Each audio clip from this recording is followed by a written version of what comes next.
Welcome to ask classes परीक्षा board series वर्ष 2026 में आपका स्वागत है। इस वीडियो के अंतर्गत हम नए परीक्षा बोर्ड को कवर कर रहे हैं। लगभग सभी विषय का परीक्षा बोर्ड मेरे पास आ चुका है। अब क्रमशः एक एक विषय का डेली वीडियोस आएगा ताकि आप बहुत अच्छे से प्रिपरेशन कर पाओ। हमारा टारगेट रहेगा फाइनल एग्जाम, लेकिन अर्धवार्षिक परीक्षा को ध्यान में रखते हुए उसके सिलेबस के अकॉर्डिंग मैं एक एक चीज को कवर अप कराऊंगा। आपको पता है ये वीडियो बनाने का मकसद सिर्फ और सिर्फ मेरा ये है कि आप अपने फाइनल एग्जाम में टॉप करें। जिस प्रकार से आपने क्लास 10th में टॉप किया है वैसे ही आपको अब क्लास 11th में करना है। तो चलिए स्टूडेंट्स, बिना टाइम वेस्ट किए फटाफट हम करते हैं वीडियो को शुरू और देखते हैं कि हमारे भौतिकी में कौन कौन से चैप्टर्स दिए गए हैं और कौन सा चैप्टर्स हमें पढ़ना है। लेकिन अगर आप मुझे पहली बार देख रहे हैं तो मैं आपको बता देता हूं, फिजिक्स का चैप्टर नंबर फर्स्ट मात्रक एवं मापन को हमने बहुत अच्छे से कवर किया है। बहुत सारी चीजों को आसान भाषा में समझा है और हमने याद भी कराया है। इस वीडियो में कवर करेंगे अध्याय नंबर 2 सरल रेखा में गति। हम देखेंगे कि सरल रेखा में गति क्या होता है, क्या कहलाता है और इसके अंतर्गत जितने भी क्वेश्चन हैं, बहुत सारे क्वेश्चन को अभी इस वीडियो को कंप्लीट होते होते हम याद कर लेंगे और जो कुछ रह जाएगा वो हम वीडियो कंप्लीट होने के बाद याद करेंगे। तो चलिए सीधे हम चलते हैं सरल रेखा में गति अध्याय नंबर 2 की तरफ। तो ये रहा हमारे चैप्टर का नाम, अध्याय नंबर 2 सरल रेखा में गति। आइए सबसे पहले हम पाठ के नाम को ही अच्छे से समझते हैं, तब जाकर के इसके क्वेश्चन को देखेंगे। देखो, सरल रेखा में गति मतलब ऐसी गति जो एकदम प्लेन हो, बराबर में हो, उसे कहते हैं सरल रेखा में गति। जैसे कि यहाँ पर देखो, ये एक अक्ष हो गया, ठीक है, जिसे हम कहेंगे एक्स अक्ष, और ऊपर जो हो गया इसे हम कहते हैं वाई अक्ष। जैसे तुमने वर्ग में देखा होगा, वर्ग ऐसे ही बनता है ना ये। तो वर्ग में क्या होता है, लंबाई होता है और चौड़ाई होता है। तो लंबाई को मैंने x कह दिया और चौड़ाई को मैंने y कह दिया। बस इसी को कहते हैं 2D, है ना। इसे 2D के नाम से जानते हैं, मतलब ये सरल रेखा में गति है। लेकिन जैसे ही लंबाई है, चौड़ाई है और इसी के साथ अगर ऊंचाई आ जाए, देखना जैसे मैं चित्र बनाता हूं, समझना ध्यान से, ये देखना। अब देखो, इसमें तुम्हें लंबाई भी दिख रहा होगा, ये हो गया लंबाई, ठीक है।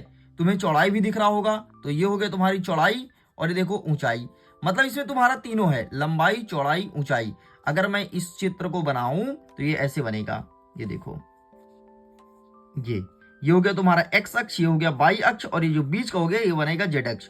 मतलब ये लंबाई, ये चौड़ाई, ये ऊंचाई, इसे कहते हैं 3D। ठीक, तो ये ऊपर वाला 2D है और ये चित्र आपका 3D कहलाएगा। तो याद रखिएगा, 3D में 3 अक्ष होते हैं, एक्स, वाई और जेड, मतलब लंबाई, चौड़ाई और ऊंचाई। जैसे तुम एक दीवार का कमरा देख लो, जहां पर दीवार के कमरे का तुम कोना देखो, कोना से देखो, एक ऊपर गया है दीवार, वो हो गया क्या, ऊंचाई हो गया। ठीक, एक साइड में गया है, एक लेफ्ट साइड, एक राइट साइड, तो एक लंबाई हो गया, दूसरा चौड़ाई हो गया, है ना। तो इसे हम 3D कहेंगे। लेकिन जैसे तुम अपने बुक को देखो तो बुक में भी 3 अक्ष बनेगा। बुक की कोई ना कुछ मोटाई होगी, है ना, तो आप उसे ऊंचाई कह लो। बाकी लंबाई और चौड़ाई तो जानते ही हो, ठीक। और तुम जैसे ऐसे मोबाइल में देख सकते हो। तो ये सब चीजें तुम्हें 3D दिखाई देता है। मेरे कहने का मतलब ये है, जो चीज तुम्हें उभर के दिखाई देता है वो 3D है, और जो चिपका हुआ दिखाई देता है वो 2D है। जैसे मोबाइल में तुम अपना फोटो देखो, मोबाइल में तुम अपना फोटो देखोगे, उसमें तुम्हारी फोटो की लंबाई दिखेगी, चौड़ाई दिखेगी, ऊंचाई नहीं दिखेगी, है ना। तो ये आपका क्या हो गया, 2D हो गया। तो आज के इस वीडियो में हम 2D मतलब सरल रेखा के बारे में अध्ययन करने वाले हैं। देखिए स्टूडेंट, सबसे पहले आप एक काम करना, गति का तीनों समीकरण। वैसे तो मैंने अध्याय नंबर 1 में अच्छे समझाया था, लेकिन अगर फिर भी तुम भूल गए हो तो याद रखना गति का तीनों समीकरण। तो चलो मुझे बताओ कमेंट सेक्शन में कि गति का दूसरा समीकरण क्या होता है। देखता हूं कौन सा स्टूडेंट सबसे पहले आंसर देता है। जो सबसे पहले आंसर देगा उसको मैं हार्ट दूंगा, ताकि सभी बच्चों को पता चल सके कि ये सबसे पहले आंसर दिए हैं और इनका दिया गया आंसर 100% सही है। चलो फिर हम आगे बढ़ते हैं अपने क्वेश्चंस की तरफ। सबसे पहले इस किताब के मैं ब्लूप्रिंट की बात करूं, मतलब इस चैप्टर के, तो इस चैप्टर से मात्र एक प्रश्न आएगा और वो भी प्रश्न रहेगा 2 नंबर का। तो हमारा ज्यादातर फोकस रहेगा 2 नंबर के क्वेश्चंस की तरफ। तो यहाँ पर हमारा पहला प्रश्न कहता है कि विस्थापन एवं दूरी को परिभाषित कीजिए। तो यहाँ पर डेफिनेशन लिखा है, लेकिन हम समझेंगे कि विस्थापन और दूरी क्या होता है। देखो, जैसे यहाँ पर मेरा घर है, ठीक है, यहां से और यहां पर विद्यालय है, ठीक है, यहां पर क्या है, घर है, यहां पर क्या है, विद्यालय है। सपोज करो कि यहाँ के जो डिस्टेंस है वो है 2 किलोमीटर, ठीक। अब मैं अपने घर से विद्यालय जाना प्रारंभ किया, तो मैं विद्यालय गया ऐसे घूम के इधर से और ऐसे पहुंचा, है ना, इधर से रास्ता बना था तो हमने ऐसे पहुंचा। तो कितना यात्रा किया, सपोज करो कि मैं 3 किलोमीटर की यात्रा तय किया और जाकर के विद्यालय पहुंच गया, ठीक है। अब जब हम विद्यालय पहुंच जाएंगे भाई, विद्यालय में पढ़ाई लिखाई करेंगे, और जैसे ही छुट्टी का टाइम होगा तो विद्यालय से छुट्टी जैसे ही होगा तो हम घर आएंगे। तो घर आओगे तो घर जाने का 2 रास्ता है, या तो तुम इधर जा सकते हो इस वाली गली से घूम के, या फिर इसी गली से तुम रिटर्न जा सकते हो। सपोज करो कि अगर इस गली से मैं रिटर्न जाता हूं तो यहां से इस गली की दूरी जो है 4 किलोमीटर पड़ती है, ठीक है। तो यहां से मैं सबसे पहले घर से विद्यालय गया, फिर विद्यालय से मैं कहां गया, अपने घर गया, मतलब हमने 3 किलोमीटर की यात्रा पहले तय की, फिर विद्यालय से घर आए तो 4 किलोमीटर की यात्रा तय की। मतलब टोटल जो हमारी दूरी थी, तो भाई साहब हम 3 में 4 जोड़ देंगे 7, मतलब हमारी दूरी कितनी हो गई, 7 किलोमीटर। इतना समझ में आया, इतना समझ में आया ना कि हमारी दूरी 7 हो गई। लेकिन अगर मैं विस्थापन की बात करूं तो हमारा विस्थापन 0 होगा, हमारा विस्थापन 0 होगा। अब कुछ बच्चों को तो समझ आ गया होगा, लेकिन कुछ को समझ नहीं आया, बोलेंगे सर 0 कैसे होगा, भाई हमने 3 गया 4 रिटर्न आया, तो 4 3 तो 7 होता है, तो 7 होना चाहिए ना। देखो यार, विस्थापन क्या कहता है कि जिस बिंदु से तुमने चलना प्रारंभ किया है, अगर तुम उसी बिंदु पर आकर के रुकते हो तो तुम्हारा विस्थापन 0 माना जाएगा, चाहे तुम भले 1 लाख किलोमीटर की यात्रा क्यों न तय कर लो, लेकिन तुम्हारा विस्थापन हमेशा 0 होगा। एक बात बताऊं, अब सपोज करो कि तुम यहां से लेकर के और इस रास्ते से विद्यालय गए, ठीक है, यहां तक विद्यालय गए, लेकिन इस रास्ते तुम नहीं आ रहे हो, अगेन इसी रास्ते से रिटर्न आ रहे हो, तो फिर विस्थापन कितना होगा, तो भी 0 होगा। अरे भैया तुमने यहां से चलना प्रारंभ किया, 3 गए और 3 ही लौट करके आए हो, तो 3 में 3 घटा दो तो 0 ना आएगा। लेकिन अगर मैं दूरी की बात करूं तो तुमने यहां से गया यहां तक, फिर यहां से रिटर्न आया यहां तक, मतलब 3 जाना 3 आना, तो तुम्हारी दूरी हो जाएगी 6 किलोमीटर और विस्थापन होगा 0। आपको पता है विस्थापन धनात्मक ऋणात्मक 0 होता है, लेकिन दूरी हमेशा धनात्मक होती है भाई साहब, हमेशा जुड़ती है दूरी, दूरी कभी कम नहीं होती है, इस चीज को ध्यान रखिएगा। बस इतना ही आपको ध्यान रखना था। बाकी यहाँ पर डेफिनेशन लिखा है, मैं पढ़ के सुनाता हूँ, जरा ध्यान से सुनिएगा। विस्थापन किसी वस्तु की प्रारंभिक एवं अंतिम स्थिति के मध्य की न्यूनतम दूरी विस्थापन कहलाती है। देखो, प्रारंभिक मतलब जहां से हमने चलना प्रारंभ किया, और अंतिम मतलब जहां हमें जाना था, ठीक है। इसके मध्य की न्यूनतम दूरी, मध्य की न्यूनतम दूरी, न्यूनतम, अब भले तुम यहां से गए हो लेकिन काउंट किया जाएगा ये वाला रास्ता, न्यूनतम कम से कम वाला रास्ता काउंट किया जाता है, इसे कहते हैं विस्थापन। समझ गए।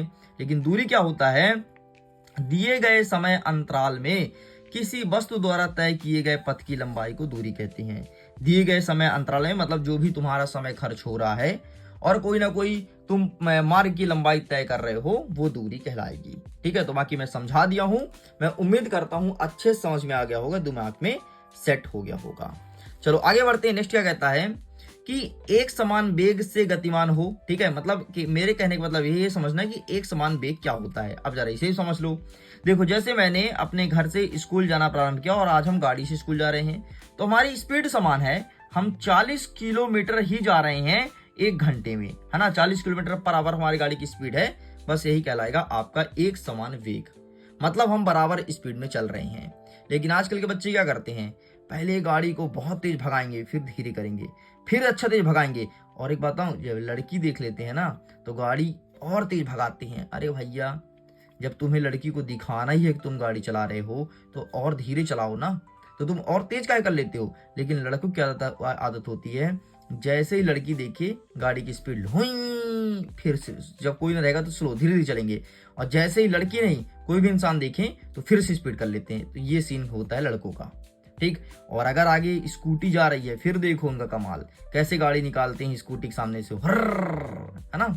तो सारे बच्चों की बात नहीं कर रहा हूँ, बुरा मत मानना भाई, लेकिन मोस्टली बच्चे करते हैं।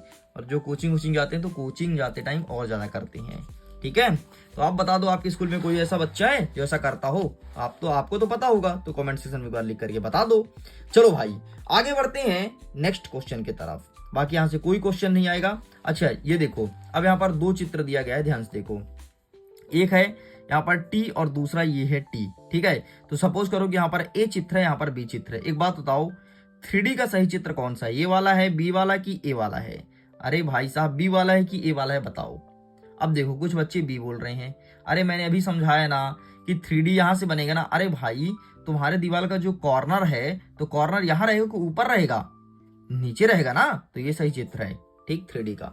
ऐसा कभी पूछता नहीं है, लेकिन बेसिक जानकारी के लिए आपको ये चीज पता होना चाहिए। चलो, अब जो परीक्षा में आता है वो तुम्हारे सामने मैं फेंक रहा हूं क्वेश्चन, जरा पकड़ना। पहला प्रश्न कहता है कि एक समान वेग किसे कहते हैं? तो एक समान वेग क्या होता है? जब समान समय अंतराल में समान दूरी तय की जाती है, उसे कहते हैं एक समान वेग, है ना। मतलब तुम्हारा समय भी फिक्स हो और तुम्हारी दूरी भी फिक्स हो। जैसे हमें जाना है 10 किलोमीटर और हमारी गाड़ी की जो स्पीड है, साइकिल की जो स्पीड है, वो 10 किलोमीटर होना चाहिए 1 घंटे में। तो आज हम जा रहे हैं तो 1 घंटे में पहुंच रहे हैं, कल भी जाएंगे तो 1 घंटे में ही पहुंचेंगे। इसे कहेंगे एक समान वेग। मतलब जो हमारा चलने का तरीका है वो समान है, समान स्पीड जा रहे हैं। लेकिन अगर ऐसा है कि आज हम पहुंच रहे हैं 50 मिनट में, कल हम पहुंच रहे हैं 40 मिनट में, परसों हम पहुंच रहे हैं 2 घंटे में, तो ये एक समान नहीं कहलाएगा, ठीक। ये एक समान नहीं कहलाएगा, ये असमान वेग कहलाएगा। समझ गए? बाकी इसका डेफिनेशन क्या है मैं पढ़ता हूं, जरा ध्यान से सुनिएगा। जब समान समय अंतराल में किसी वस्तु का विस्थापन समान होता है, चाहे समय अंतराल कितना भी छोटा क्यों ना हो, तो उसके वेग को एक समान वेग कहते हैं। मतलब समय अंतराल, टाइम मैटर नहीं करता कि 1 घंटा ही आपको साइकिल चलाना है। अरे भाई 5 मिनट चला लो, 2 मिनट चला लो, लेकिन तुम्हारी स्पीड समान होनी चाहिए, बस वही कहलाता है एक समान। आगे बढ़ते हैं, परवर्ती वेग। अब देखो, एक समान का जस्ट उल्टा। एक समान में तुम क्या चलते हो? बराबर स्पीड में चलते हो। और परावर्ती का मतलब होता है कि जब तुम्हारी स्पीड चेंज होते रहे, समय फिक्स है, ठीक है, समय उतना ही लगेगा, लेकिन तुम्हारी जो गति है वो परिवर्तन हो रही है। कभी तुम गाड़ी चला रहे हो 40 किलोमीटर पर आवर की स्पीड से और कभी चला रहे हो 50 किलोमीटर पर आवर की स्पीड से, कभी चला रहे हो 30 किलोमीटर पर आवर की स्पीड से। मतलब तुम्हारा क्या चेंज हो रहा है, तो उसे कहेंगे परावर्ती। अब जरा सुनना, जब कोई वस्तु समान समय अंतराल में, मतलब टाइमिंग तो फिक्स है, असमान दूरी तय करती है ना, और डिस्टेंस क्या है, अलग अलग है। जैसे सपोज करो कि जैसे तुम्हें जाना है अपने, फिर से मैं यही उदाहरण लूंगा कि अपने घर से तुम स्कूल जा रहे हो, ठीक है, और एक आगे एक और स्कूल है, ठीक, ऐसे समझो 2 स्कूल है। तो तुम्हें इस स्कूल तक जाने में क्या लगता था? 2 मिनट का समय लगता था। लेकिन आज तुमने इतनी तेज गाड़ी चलाई कि ये स्कूल तो छोड़ो, तुम ये स्कूल पहुंच गए 2 मिनट में। मतलब तुम्हारी स्पीड बढ़ गई ना, तुम्हारी स्पीड बढ़ गई और समय उतना ही लगा, 2 मिनट ही लगा, देखो। लेकिन तुम्हारी जो दूरी है, दूरी बढ़ गई। देखो, सपोज करो कि स्कूल की दूरी 2 किलोमीटर थी, इसकी 3 किलोमीटर थी, है ना। तो देखो 3 किलोमीटर तक पहुंच गए 2 मिनट में। और पहले कैसे पहुंचते थे? 2 किलोमीटर तक पहुंचते थे 2 मिनट में। यही तो कहलाता है परवर्ती वेग। मतलब जो तुम्हारा स्पीड है वो बदल गया। परवर्ती मतलब बदलना, परिवर्तन होना, बस इतना आपको ध्यान रखना है। आगे बढ़ते हैं, नेक्स्ट पॉइंट, एक समान त्वरण क्या होता है? अब जरा इसे समझना।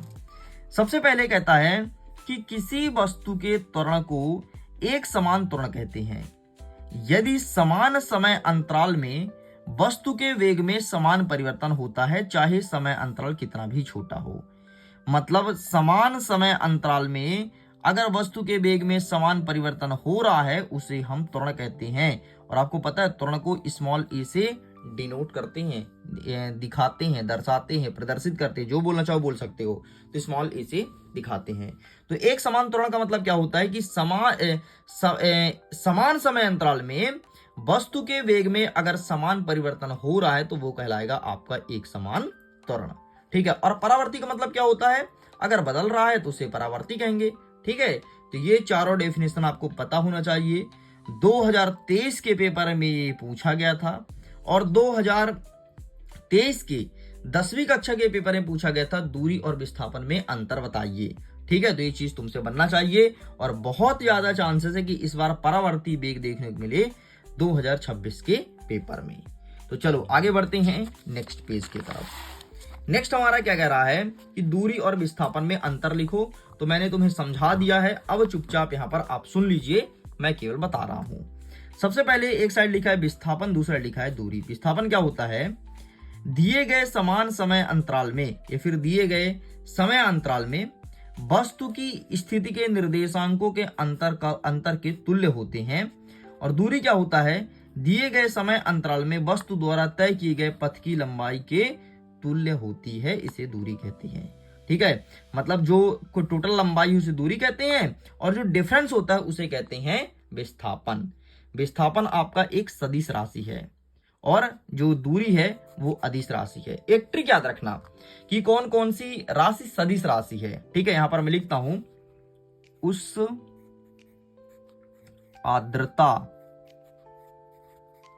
आर्द्रता को चाबी दो, चाबी नहीं चाबी दो। ठीक है, उस आर्द्रता को चाबी दो। ठीक, तो यहां पर जितना भी लिखा गया है वो सब क्या है, सदिश राशि है। अब देखना, जैसे उस आर्द्रता, आ मतलब होगा आपका आयतन, ठीक है, दा मतलब होगा द्रव्यमान, ता मतलब हो जाएगा ताप। ठीक है, आयतन, द्रव्यमान, ताप। चा मतलब हो जाएगा आपका चाल। ठीक है, तो ये चार चीज याद रखना, उस आर्द्रता को चाबी दो। ठीक है, और सा मतलब आप हो जाएगा आपका समय। तो सा मतलब समय, आ मतलब आयतन, दा मतलब द्रव्यमान, ता मतलब ताप, चा मतलब चाल। तो ये सब क्या है, आपका सदिश राशि है। ठीक, तो ये सदिश राशि का ट्रिक है, इस ट्रिक को आप याद रखना, लिख लो अपने कॉपी में, कहीं ना कहीं आपको काम आएगा। कई बार एग्जाम में ऐसे क्वेश्चन पूछ देता है कि समय बताओ क्या है, सदिश राशि है कि अदिश राशि है। हम बहुत कंफ्यूज होते हैं और हम एग्जाम में गलत कराते हैं। तो इस ट्रिक को याद रखिएगा, उस आर्द्रता को चाबी दो। अगर ये ट्रिक तुम्हें याद है तो तुम आसानी से याद रख पाओगे। बाकी अगर तुम भूल रहे होगे तो इस ट्रिक को एक बार मैं डाल दूंगा व्हाट्सएप के ग्रुप में, तो वहां से देख लीजिएगा। अब व्हाट्सएप के ग्रुप में अगर आपने नहीं जुड़ा व्हाट्सएप चैनल में, तो जुड़िएगा जरूर, लिंक वीडियो के डिस्क्रिप्शन बॉक्स में दिया गया है। चलो आगे बढ़ते हैं। नेक्स्ट, जो विस्थापन होता है वो आपका धनात्मक, ऋणात्मक और शून्य हो सकता है, लेकिन जो दूरी है वो हमेशा धनात्मक होगा, मैंने पहले ही बताया है। ठीक है, जो विस्थापन होता है वस्तु के पथ की प्रकृति पर निर्भर नहीं करता है, जबकि ये वस्तु के पथ पर निर्भर करता है, इतना ध्यान रखिएगा। आगे बढ़ते हैं, वेग और चाल में अंतर लिखो। तो वेग क्या होता है, वेग एक सदिश राशि है जबकि चाल एक अदिश राशि है। ठीक है, ये दूसरा पॉइंट याद रखना। ठीक है, नेक्स्ट क्या याद रखना है आपको, अच्छा यहाँ पर जो वाह है ना, यहाँ पर जो वाह है ना, तो इस बा का मतलब वेग ही है। ठीक, ये भी याद रखिएगा। चलो आगे बढ़ते हैं। जो वेग होता है वो आपका धनात्मक, ऋणात्मक या शून्य हो सकता है, जबकि जो चाल है वो सदैव धनात्मक होगा। मतलब जैसे विस्थापन वैसे वेग, जैसे दूरी वैसे ही चाल। ठीक है, सेम चीज है दोनों, जैसे विस्थापन वैसे वेग। याद कैसे रखोगे कि वा से विस्थापन और वा से वेग, वा से विस्थापन वा से वेग, और दूरी और चाल दोनों सेम है। बस इतना आपको ध्यान रखना है, यहां से आपको इतना ही पढ़ाई करना था। ठीक है, नेक्स्ट हम देख लेते हैं कुछ क्वेश्चंस की तरफ। ये देखते हैं प्रश्न क्रमांक 6, ग्राफीय विधि द्वारा गति के द्वितीय समीकरण का निगमन कीजिए। तो ये द्वितीय समीकरण देख लो, यहाँ से मैंने वैसे तुमसे प्रश्न भी पूछा था कि गति का द्वितीय समीकरण क्या है। जिसको नहीं पता, जिन्होंने कमेंट नहीं किया, तो ये देख लो, s बराबर ut प्लस 1/2 at का स्क्वायर, ये गति का दूसरा समीकरण है। गति का पहला समीकरण क्या है, तो v बराबर u प्लस at, ये गति का पहला समीकरण है। ठीक, और तीसरा क्या है, चलो अब तुम तीसरा ही बता दो कमेंट सेक्शन में। ठीक है, वैसे तीसरा भी मैं बता देता हूं, v स्क्वायर बराबर u स्क्वायर प्लस 2as, ये गति का तीसरा समीकरण है। तो दूसरे समीकरण का तुमको पता होना चाहिए, तो आप इसका फोटो क्लिक कर लीजिए। बाकी यहां से कोई क्वेश्चन नहीं आएगा, सब कुछ आप छोड़ दीजिए। इस प्रकार से स्टूडेंट्स, आज के इस वीडियो में हमारा अध्याय नंबर 2 सरल रेखा में गति होता है कंप्लीट। जल्दी मिलेंगे नेक्स्ट अध्याय में, अध्याय नंबर 3 समतल में गति। अब आप बताइए कि आज के क्लासेस में आपको कितना कुछ याद हुआ, कितना कुछ समझ में आया। अगर एक बार समझ में आ गया है तो वीडियो के नीचे थैंक्स जरूर लिखिएगा अगर ये हेल्पफुल रहा हो, और वीडियो को लाइक करके अपने मित्रों तक शेयर जरूर करना। जल्दी मिलेंगे नेक्स्ट वीडियो में, जिसमें अध्याय नंबर 3 को बहुत अच्छे समझेंगे और अच्छे से कवर अप करेंगे। मैं वीडियो एंड करता हूं। Thanks for watching, bye bye.